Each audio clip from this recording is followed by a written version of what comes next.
Good morning, happy Sunday, everybody. Today we're doing a rapid Q&A. We have a special guest with us. We have Jarvis. Look how giant he is. You're getting so big, man. You ready to do some Q&A with us? I mean, just look at that. He's only like 6 months old, and he's getting huge. But he's going to join us today. The family's just chilling right now, so I wanted to bring him in and say hello. And he's doing okay. So anyway, hope you are well today. Let's answer as many questions as we can within the next hour. Thank you for joining me. And here we go. Let's start the show. This is the income stream to help you achieve your dream, all while we keep it clean. This is the income stream. It's the kind of show where you can come and go, but then you leave inspired with no fee required. The income stream with Pat Flynn. All right, I think we're good. Music played. Everything is the way it should be, which is fantastic. And we're actually going to pull up a counter today to help us out. This is a free counter I found on my phone. I got my phone here. Rob says, Jarvis, dry or wet kibble? He's more of a dry guy. So we got question number 1 answered already. And yes, look at these paws. Oh, he's got that white paw back there. And he's got, let's see, he's got just some really cool coating. Look at that. The black and gray. What's up, buddy? Don't be camera shy. You're okay. You're okay. He's okay. All right. So if you have a question, type in the word question in all caps followed by your question. And we're going to go through as many of these as we can so that we can see just how many we get. So what's up, Karma, Dr. Joella in the house, Fit Over 50, Stephanie, GTO, Nalufar. Great to see you here. Bernard says audio is fine. Counter has ads. Yeah, it has ads. I can't do anything about that right now. Although I'm wondering if, is there a way to get... No, there is... Oh, remove ads. Okay. This might actually be worth it. So I'm going to purchase this right now. I may have already purchased this, in fact. I just needed to restore it on this new phone. So let's see here. All right. Your Jarvis should come meet my Jarvis. Yeah, that'd be cool. There we go. All set. Look at that. Audio's fine. Question. During the intro tonight, do intro videos have a thumbnail, or you're doing the intro tonight? Do intro videos have a thumbnail, and is uploading the intro video the same process as any other video? It is. However, you can leave it unlisted if you want. And I believe that you are still able to select that if you're in fact not wanting to include it in your feed so that other people would see it as far as subscribers and stuff. It might be still worth putting out there publicly, but you could make it unlisted to start if you're worried, and you can just see if that actually works. I believe that's possible. It will have a thumbnail. That's something that I think you should still have. But of course, if you include it as a welcome video or an intro video, it'll autoplay, so the thumbnail won't matter as much. And if it's unlisted, it's not a huge deal. So hopefully that makes sense. Boom. Two questions in. Let's see. Pat Flynn, question. Do you use the... Oh, no. Okay, hold on. I got this. Let's put this here. Let's go here. There we go. We don't need it to be huge. Andrew says, that is correct. Okay, cool. Do you use the Stream Deck to do your soundboard for the bruh and other sound effects? I don't. I do have sound effects here inside of Ecamm, but and I could set it up so that the Stream Deck actually... I can just click a button and it would do it. That's so easy to do. But I already have these buttons here on my Rodecaster Pro, like the button and all those other things. And that's just readily available for me. And the buttons are much larger, and I've gotten used to those already. Brian says, question, I'm an American living in Shenzhen, China. What do you think would sell good from China to the US? You know, what sells good in general are anything that is in demand, or if you were to have any sort of digital product solving a person's problem, making something more convenient. The beauty of online business is you can do business all around the world, and as long as you can connect with people and understand what their pains and problems are, you're able to solve those problems.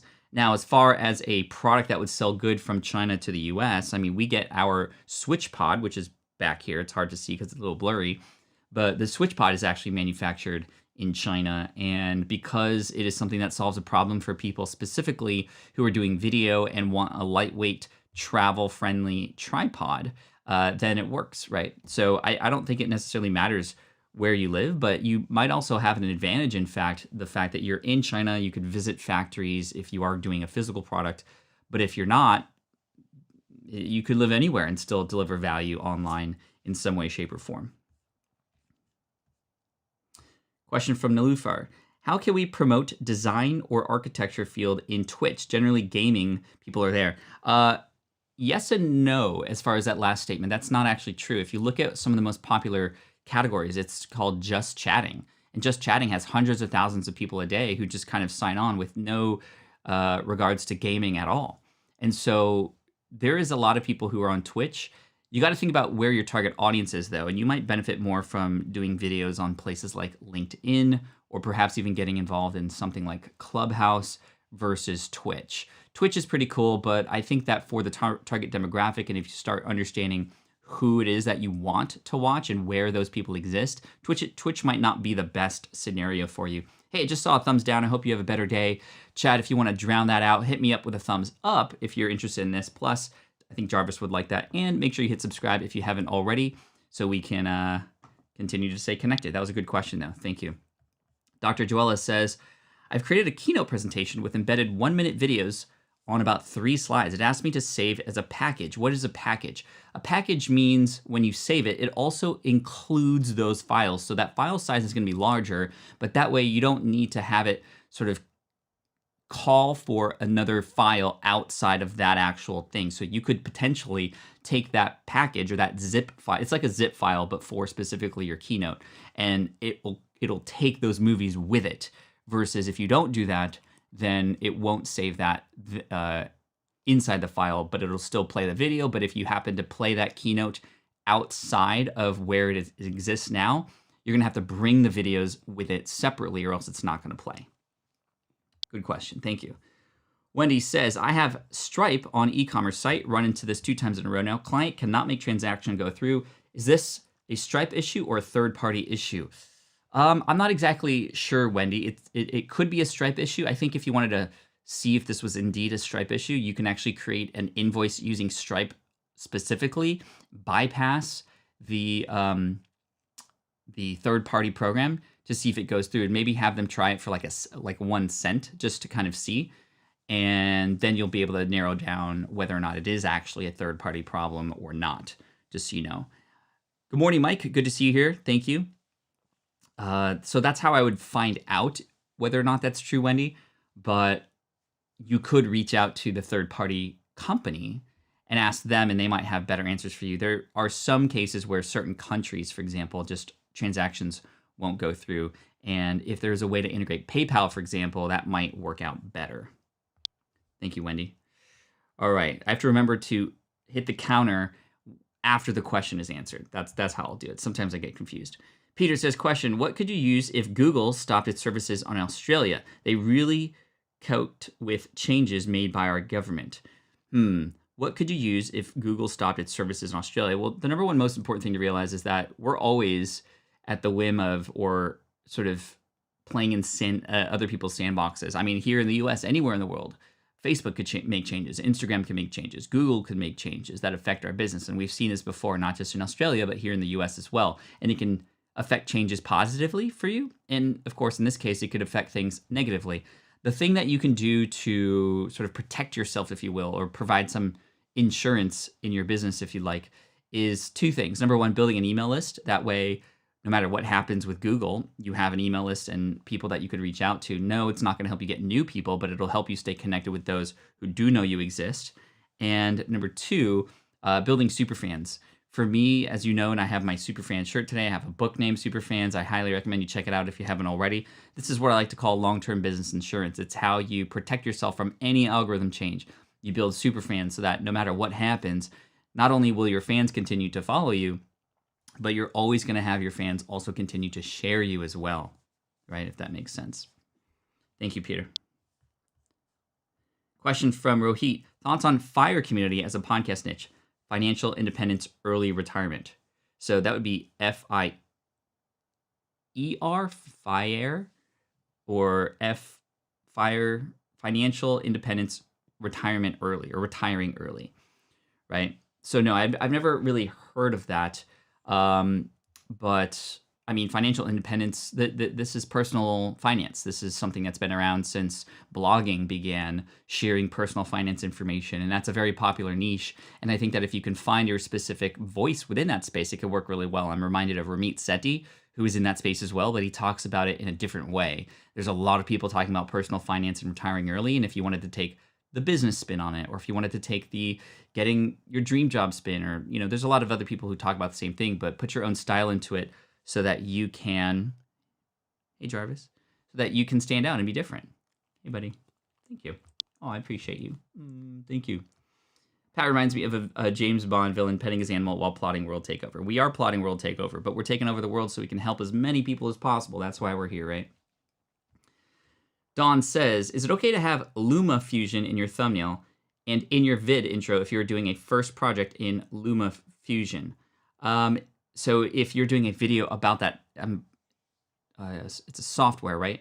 Totally okay usually to use the logo in there. In fact, it's usually recommended so that you can capture attention about that software. People are looking up information about that thing, then they'll see the logo and be like, oh, okay, I can click on that. I did the same thing with ConvertKit and any other tools that I use. I like to often put the logo on there. You'll notice people do this with a lot of Adobe things when they do Adobe tutorials. Totally okay to do, in my opinion. And worst case scenario, you'll have them reach out and say, hey, you can't use our logo.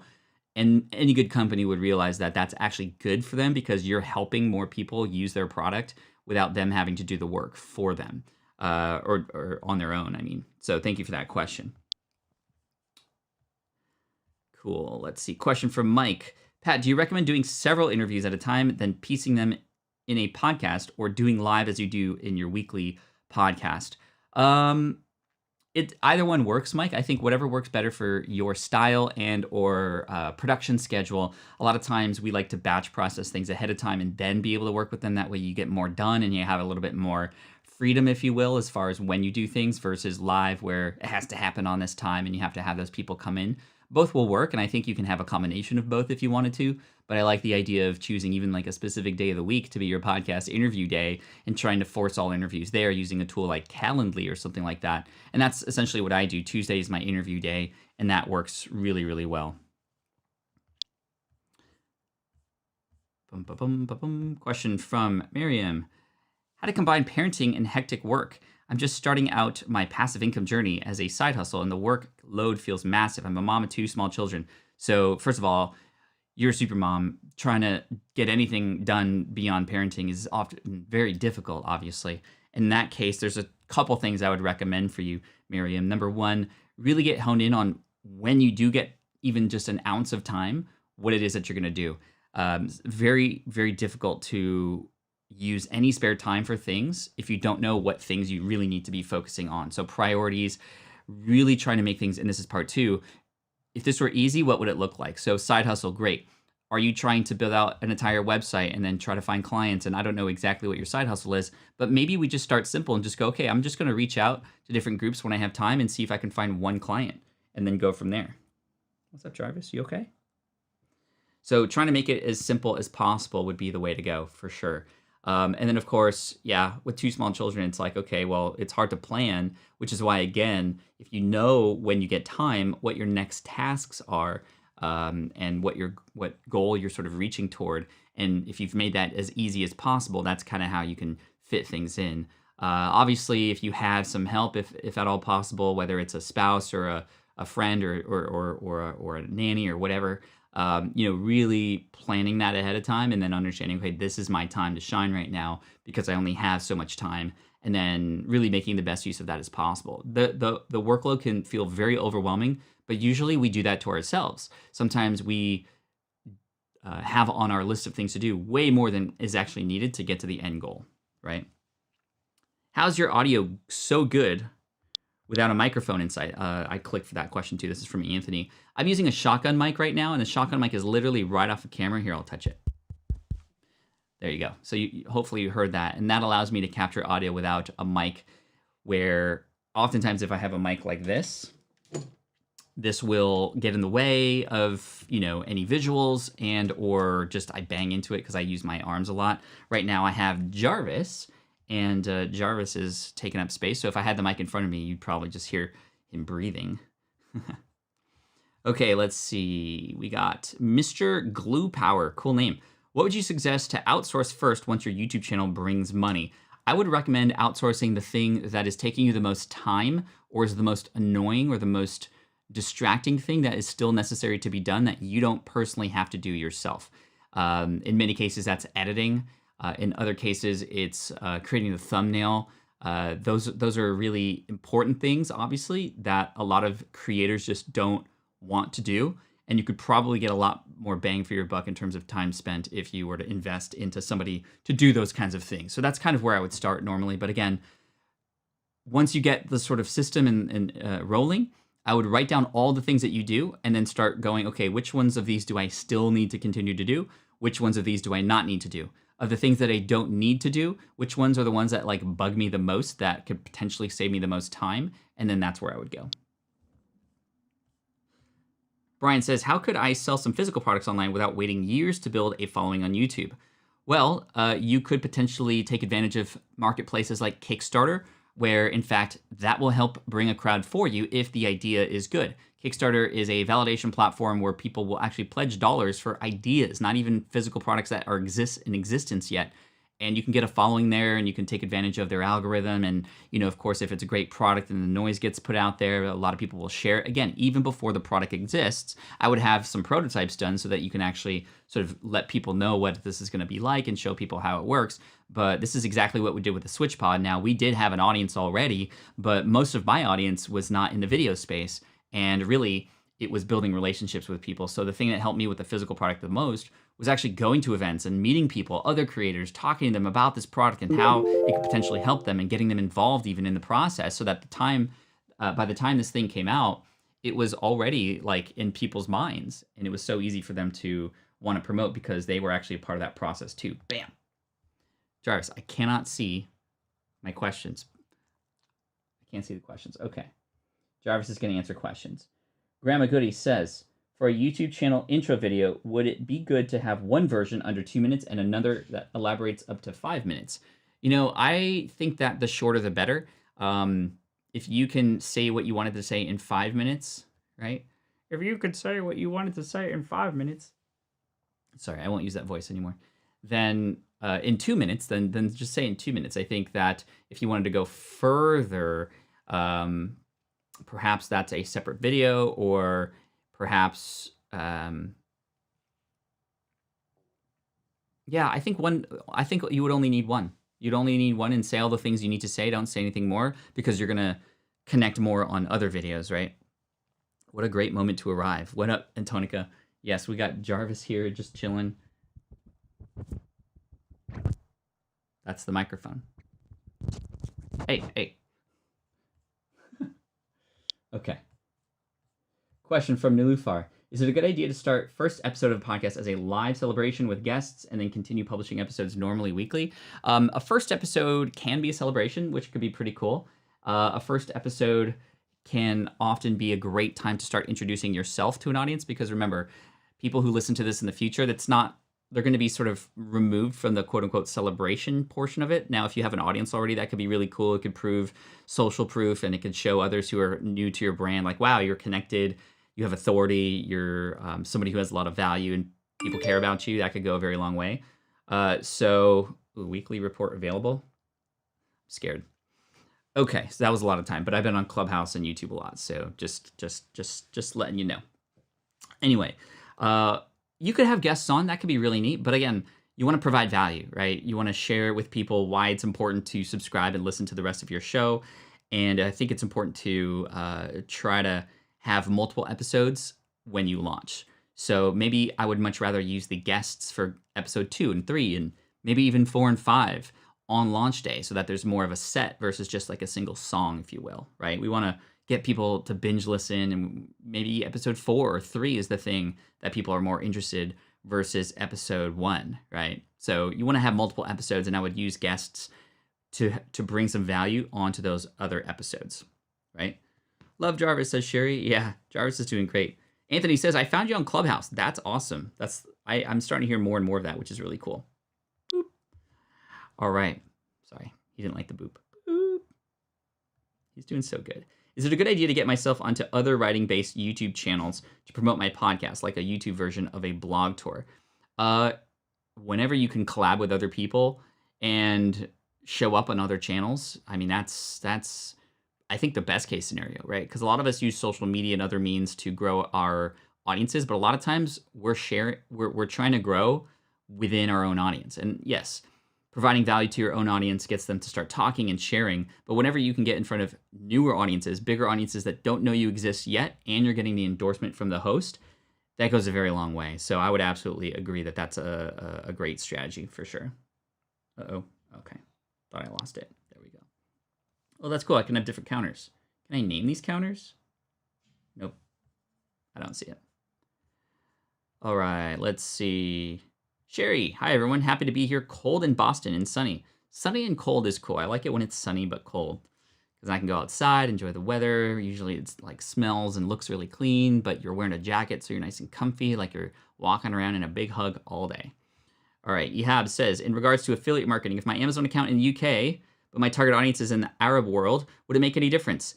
Yes, it would, because there are different Amazon stores for different parts of the world. So I'd recommend either using Amazon's one link feature or check out Genius, GENI.US. Again, GENI.US. And what that is a website where you can connect your affiliate accounts from all different Amazon stores. You do have to sign up for them individually, but you could sign up for the UK, you could sign up for English, you could sign up for if there's an Amazon store in your country. Then what happens is you use your affiliate link from Genius, and Genius, again, GENI.US, or Amazon's one link will then redirect that person to the store of their home country, and you still get the affiliate commission for that, right? So that's how you could take advantage of those tools so that you still get, like I get a check from Great Britain, I get a check from Italy, I get a check from Japan and Canada once a quarter, and it's just a couple $100 versus the thousands for the US affiliate marketing that I do, but it's still money that I would have otherwise lost. So I think that that's how you can do it. Cool, great question. Bruh. I had to change my setup, which means I can't have my other phone filming from top down. Any suggestions on how I can achieve filming from above, or is a different angle enough? As long as people can see the thing that you want them to see, that's fine. Top down, it doesn't have to be straight down.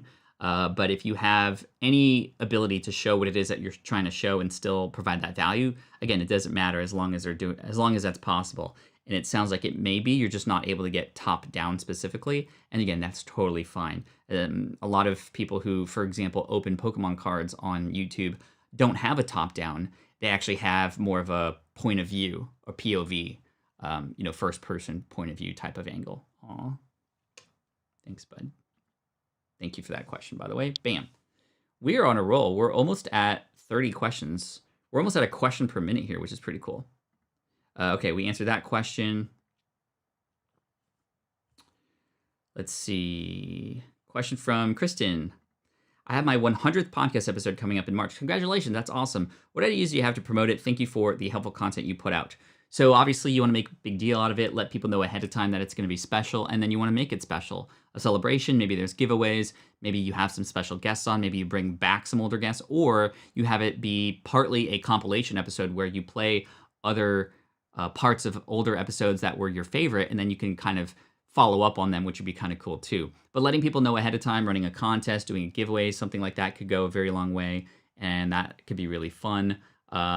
You could even go live on that day to sort of celebrate, and maybe that's when you make the announcement. So maybe you go live on Facebook or Instagram or something like that. Maybe you go on Clubhouse and bring your audience in, and again, they know ahead of time that at this time you're going to set up a room where everybody can hang out, and that might bring more people in who don't even know what this is about, and then you can let them know about the 100th episode, and there's all your audience there. They're seeing and hearing you interact with them and how great it is, and they might want to go and check out and follow you as well. Just some ideas. But you can get creative. It's your show, and congratulations. That's amazing. 100 episodes. That is awesome. Cool. When Jarvis has his head down and you can only see the top of him, it looks like you're holding a wig or gorilla mask. That's funny. Let's see. Question. Why did you have a webinar for your 2 podcast courses, but no webinar for the Bootcamp podcast? I heard you mention Bootcamp received an email, but that's it. Because we didn't want to confuse our audience. We wanted to get people excited about starting a podcast and then use the Bootcamp as an upsell. The idea that, hey, okay, great, you're going to learn this stuff. If you want to learn it on your own, great. But if you want to learn it with us, literally the same content, but going through it together with people, we wanted to have those who purchased and those who received an email who wanted to go down that route. It wasn't necessary to have another webinar. That is something that definitely takes people's time. We could share the exact same information in an email versus, an hour where we have to have people register and have to have schedules aligned and whatnot. People read their emails when they want to read their emails. Sherry says, what is a shotgun mic? So if you've ever seen behind the scenes, like watching a TV sitcom and they have the crew, you like zoom out of Friends and there's a guy holding this giant stick with a mic that points down at the people who are speaking. That mic is a shotgun mic, and it's called a shotgun mic because it kind of looks like the barrel of a shotgun. And the capture sound area is, if you imagine like a beam coming out from that shotgun, it's like that. It captures sound in just like that conical sort of, I'm sorry, I'm a little cattywampus right now. It just captures sound in that beam coming from that. And that way I can have it sort of far away, but it just, again, captures sound sort of pointing right at my mouth versus all the room noise or anything like that. All right. Boop. All right.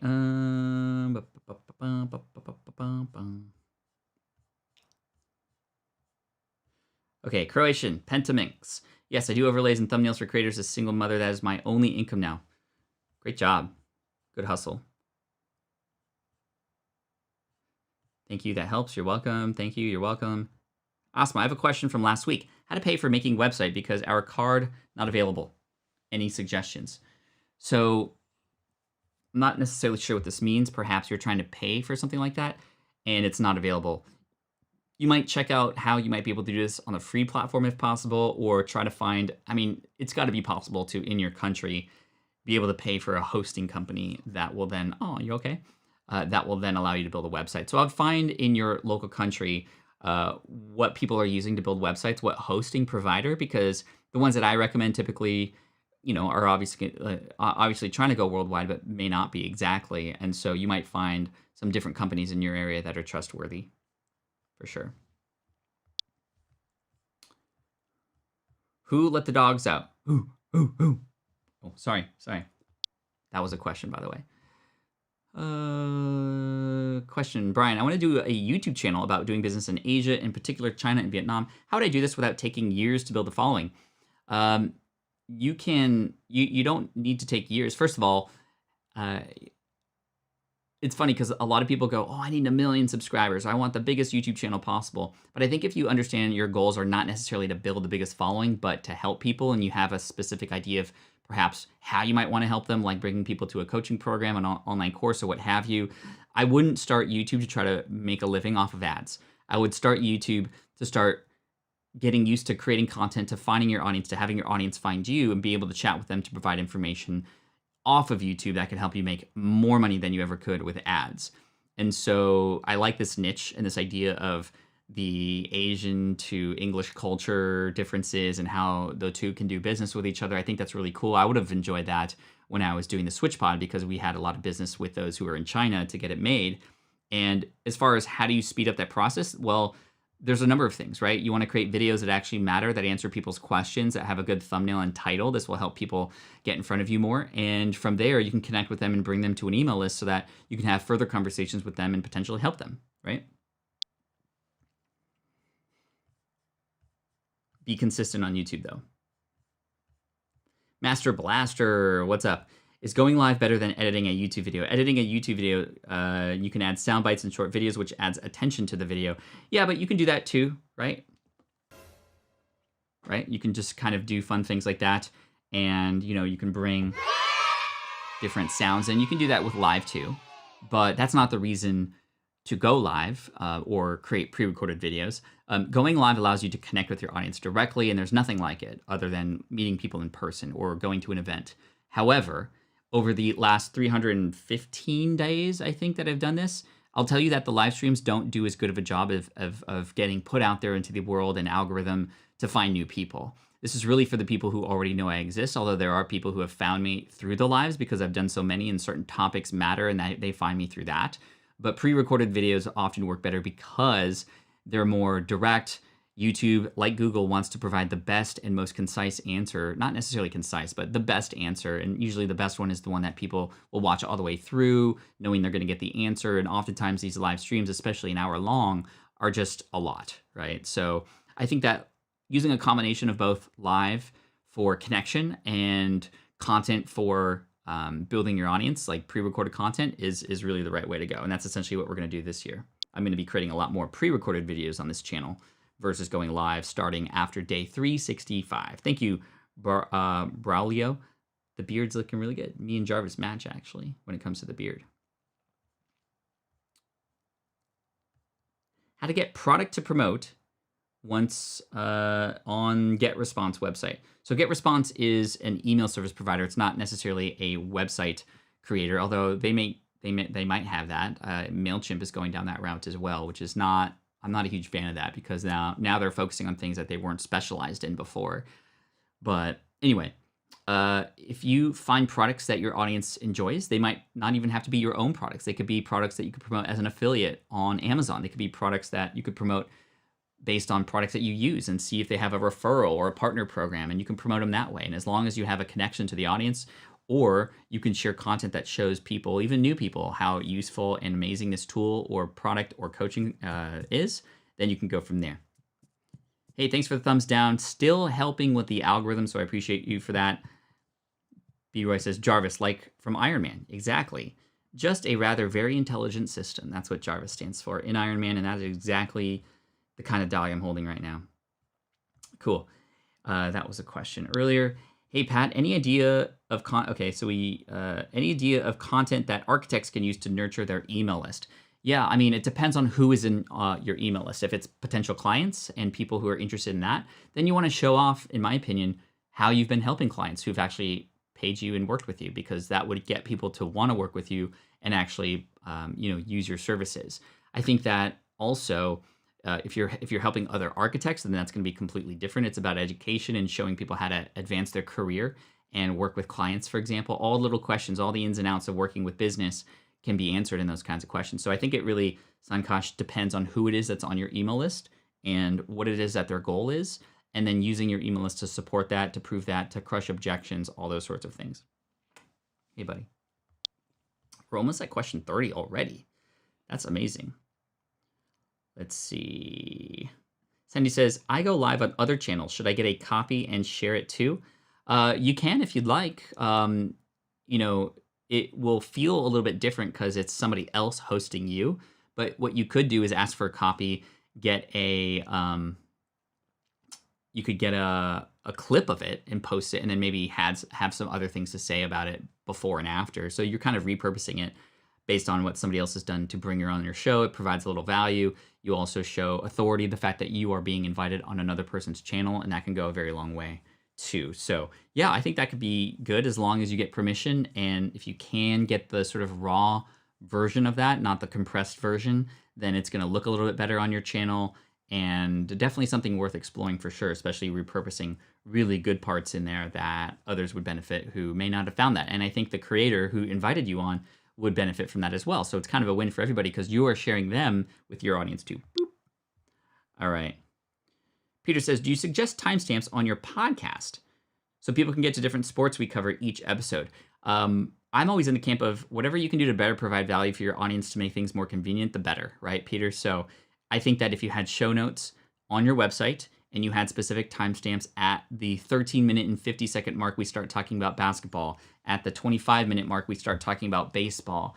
That could be really great. Maybe you can get to the point where it becomes sort of rhythmic, where perhaps in every episode, first 10 minutes are about this, next 10 minutes are about this, next 10 minutes are about this. That might be a little bit harder, especially if there's more to say about one thing than the other next time. You don't want to have to wait to the 10-minute mark to move on if you need to move on already. So maybe that's not a great idea, but I do like that idea of just helping your audience better able to find things.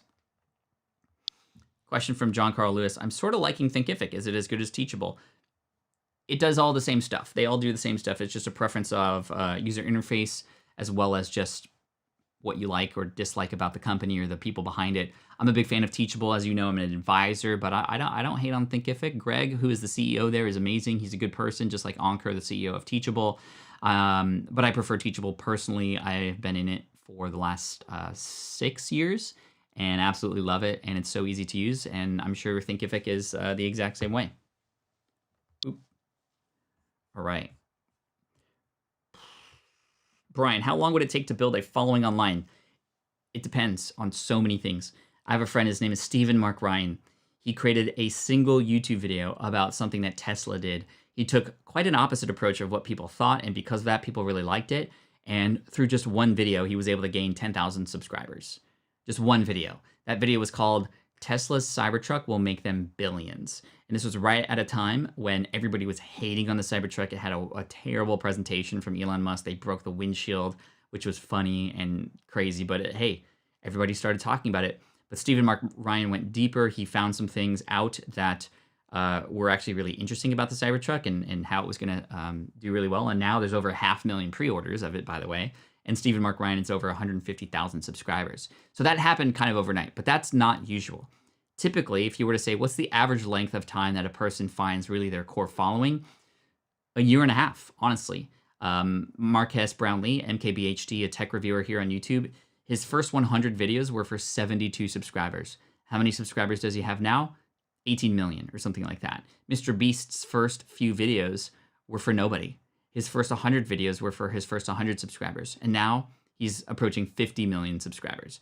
So it takes time, but in most cases, I find that creators who are consistent, who learn more about their audience over time, who are, who put a lot of effort and time into it and are analytical and trying to improve, you'll see maybe a year and a half before you start to really feel like, wow, this is like something I could go full time with or is really going. What's up, Kenneth? Good to see you. All right. Great question. Nice dog, Pat. I missed the introduction. No worries. This is Jarvis. Say hello, Jarvis. Jarvis is doing good. Fit over 50. Is it maybe okay to do an infrequent video that has nothing to do with your niche, only when inspired by something, as long as there's no chance of being offensive in any way to anyone? Good question. Do you just stick with the thing that people know you for, or do you try something else? I think it's worth experimenting, but you're going to see that likely you're going to get lower numbers unless you can connect it. I think that perhaps there might be a way to connect it to your existing audience and why it's important. I think it's great as far as getting people to know you a little bit more. I think that's key, and I think that's useful. But remember, people are going to see this pop up on their subscription notification. They're going to see it pop up on their homepage or browse. And if it has nothing to do with what they've come to know you for, or it's not what they expect, then it might not tickle their fancy, right? Sometimes I think that it's worth experimenting with.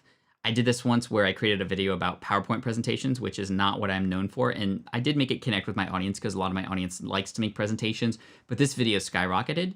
And the trouble is now I feel like YouTube and people who find me through that video, which has over 1.2 million views at this point, people who find me through that video, they're not likely to subscribe because they come to the channel and they're like, oh, I just wanted PowerPoint stuff. Right? Or people come and they subscribe because they think I'm going to make a whole bunch of PowerPoint related things or keynote related things. And they're like, okay, well, all your other stuff is about business and entrepreneurship. And I work a 9 to 5 and I just got in because I wanted to work on my presentation. Right?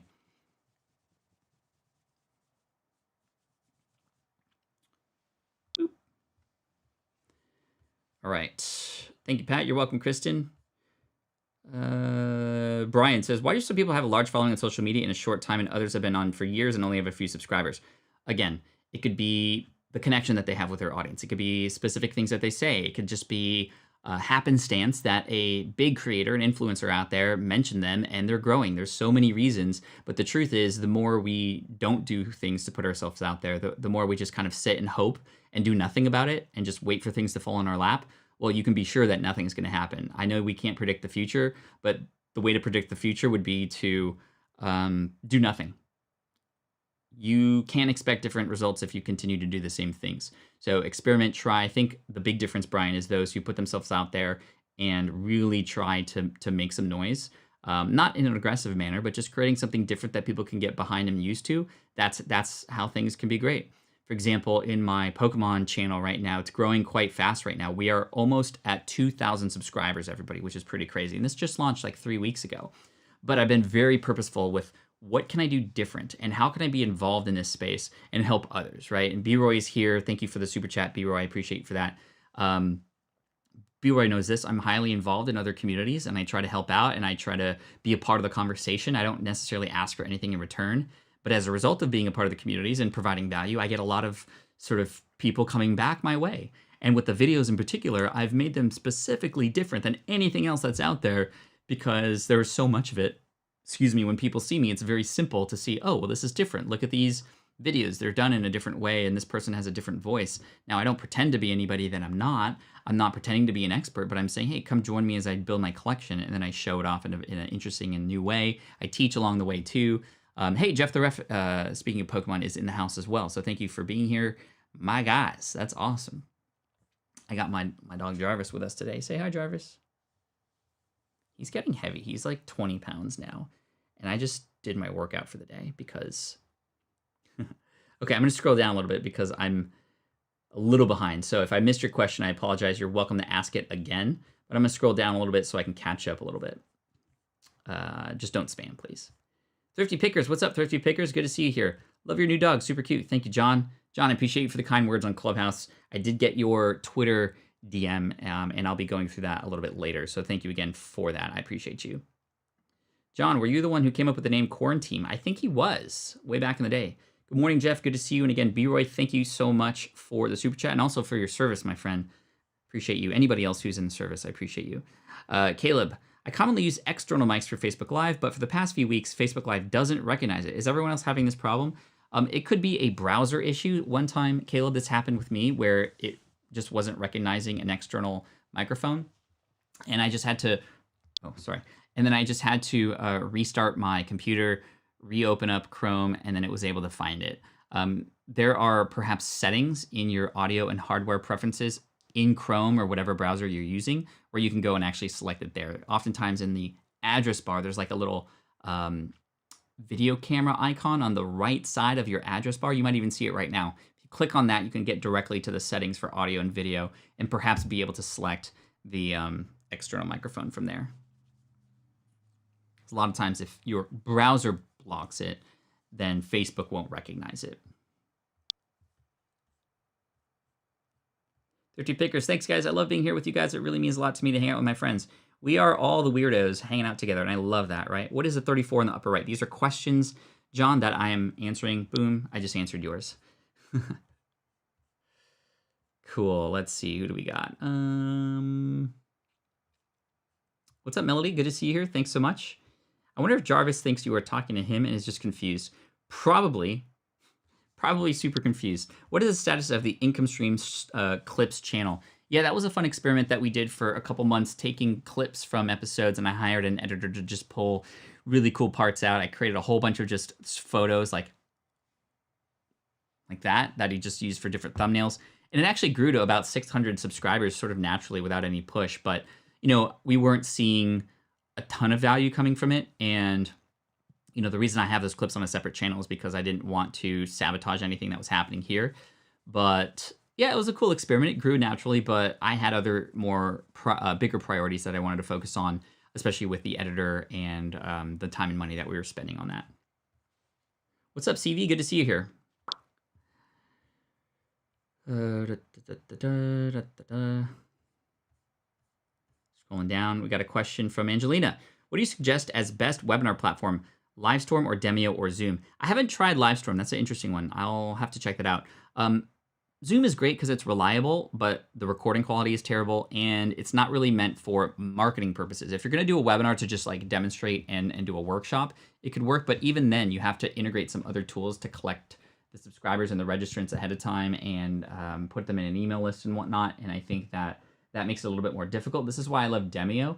Demio allows us to do all the things, especially if you're marketing something really hyping up the event, getting people to get those emails ahead of time before the event so that they know exactly what's coming and when, setting up a really nice replay page, and being able to see the metrics, especially like if you look at Demio's reporting, it will literally show you, hey, 45 minutes in, you said something that everybody left after. So what happened then? And you can go back, watch the replay and say, oh, that's actually when I started the pitch. So you can go, okay, well, how can I make the transition from content to pitch a little bit less abrasive? You know, sometimes we are just traveling so fast into like hyperspace when it comes to the pitch that we don't realize that, well, we have to be very careful about how we transition into that.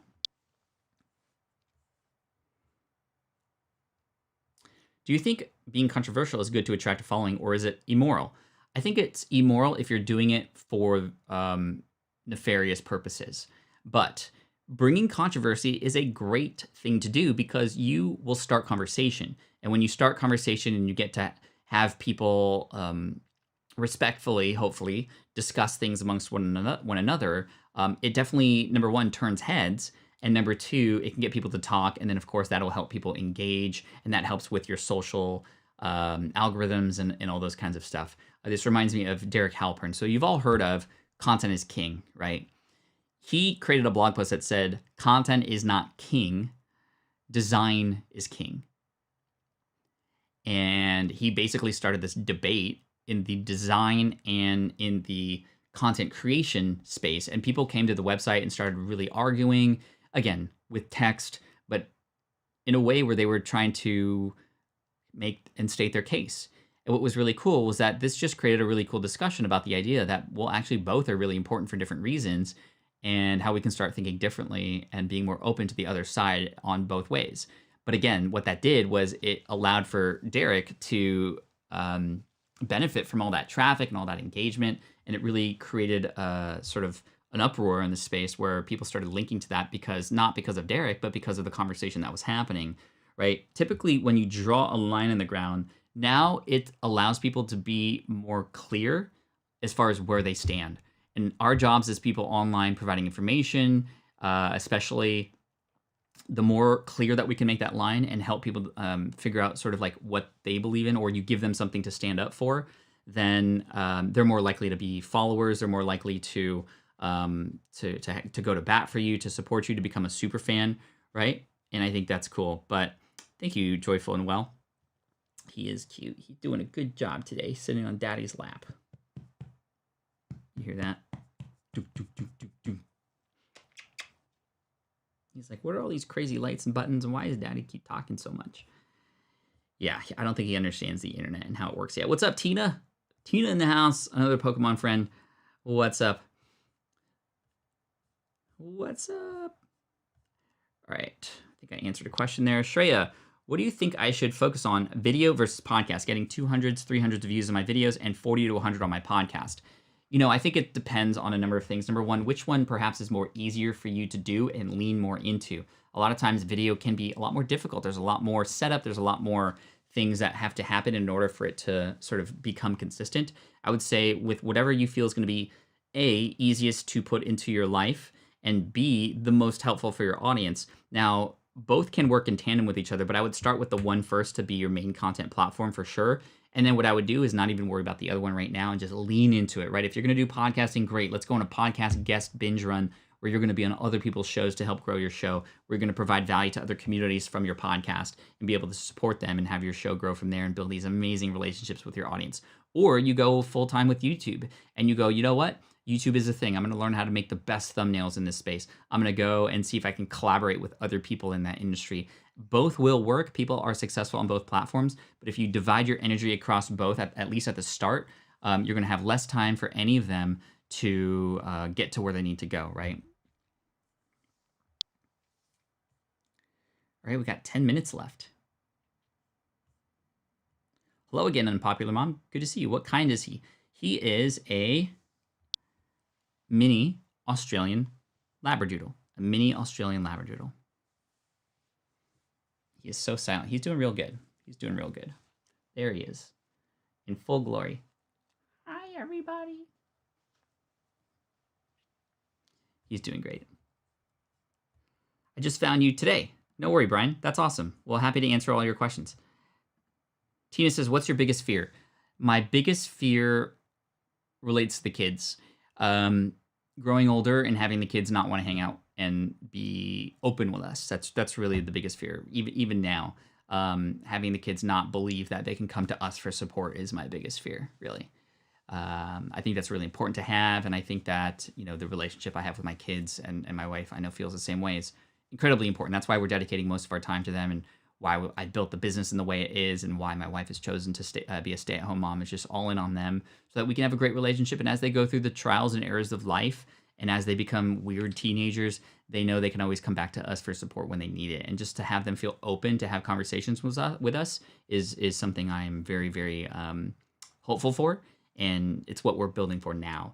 And it would be crushing if, and I know they're going to be teenagers and they're going to be, you know, not wanting to talk to mom or dad, but, you know, honestly, if times get really tough, I want them to know that we're always here, and I don't want them to feel like we didn't do our best to raise them and help them in the best way possible. That's my answer. Thank you, Tina.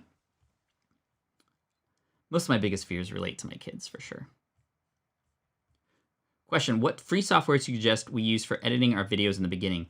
iMovie, I would just go simple. Whatever you have access to. I don't know if there's any other free video editing platforms, but I'm sure they exist. But I use iMovie. There's probably other ones for Windows that work really well too. Chat, if you want to shout out,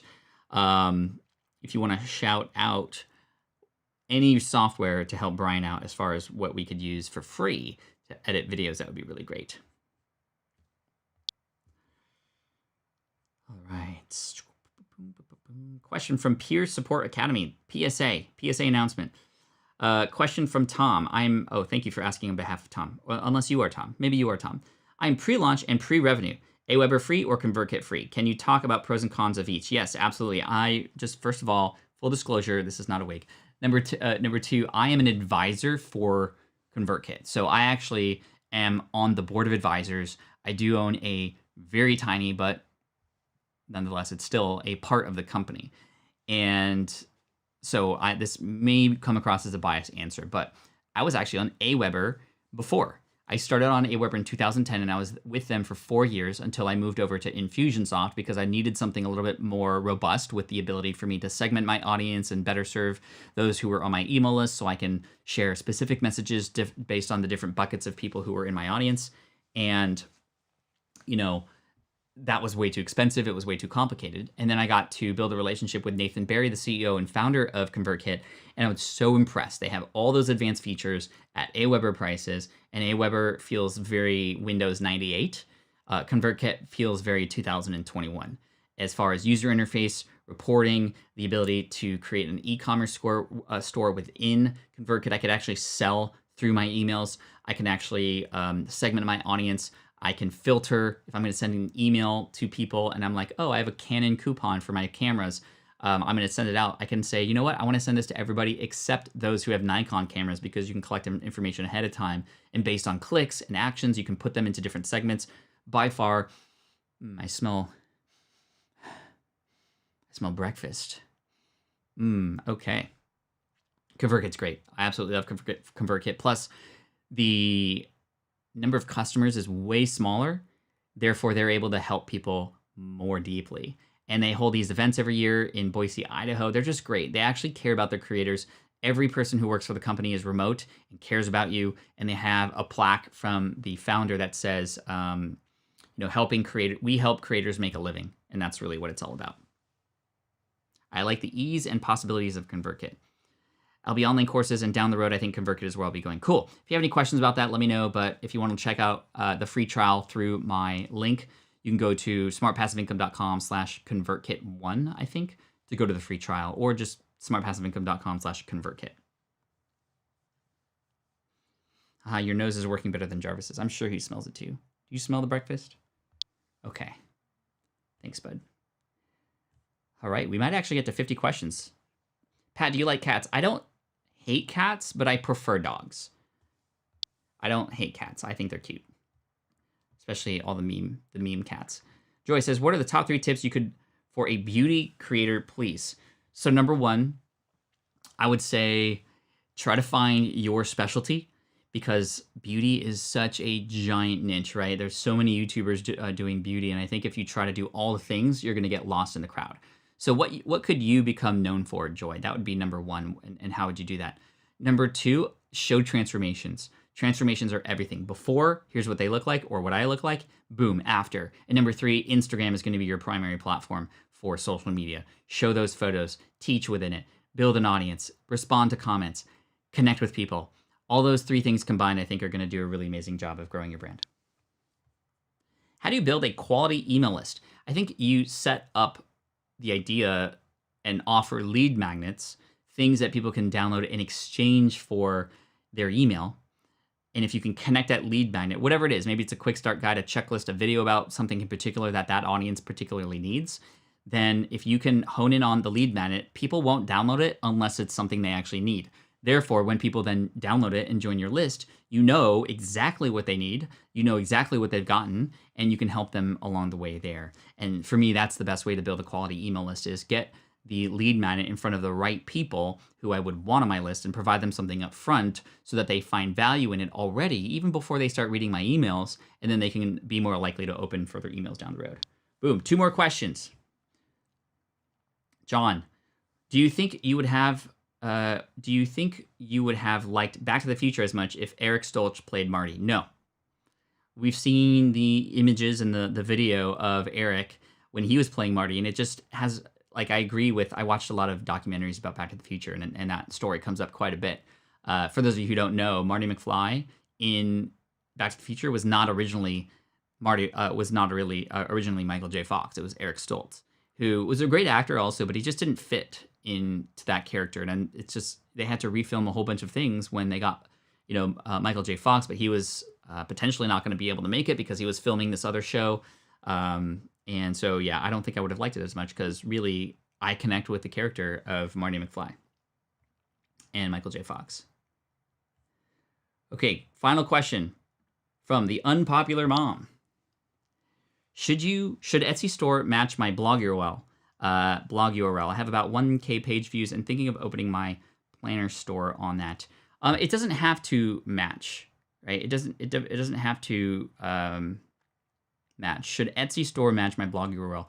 Obviously, if you have the ability to create branding that is sort of cohesive throughout, that's better. But I wouldn't stress out over it too much. Family ties, yes, that's exactly right. Cool. And then bonus question for Don to finish up here. The bonus question is, how old is your puppy? He is 5 months old, so not even half a year yet. Not even half a year yet. Chat, we did it. I think we broke a record by a lot, in fact. And I think, Jarvis, you helped me because I've just been focusing, and it was fun to have a partner in the house with us today. So, hey, everybody, say thank you to Jarvis for joining us today. And thank you for joining us today. Tomorrow, let me get the calendar out here. We are going to start at...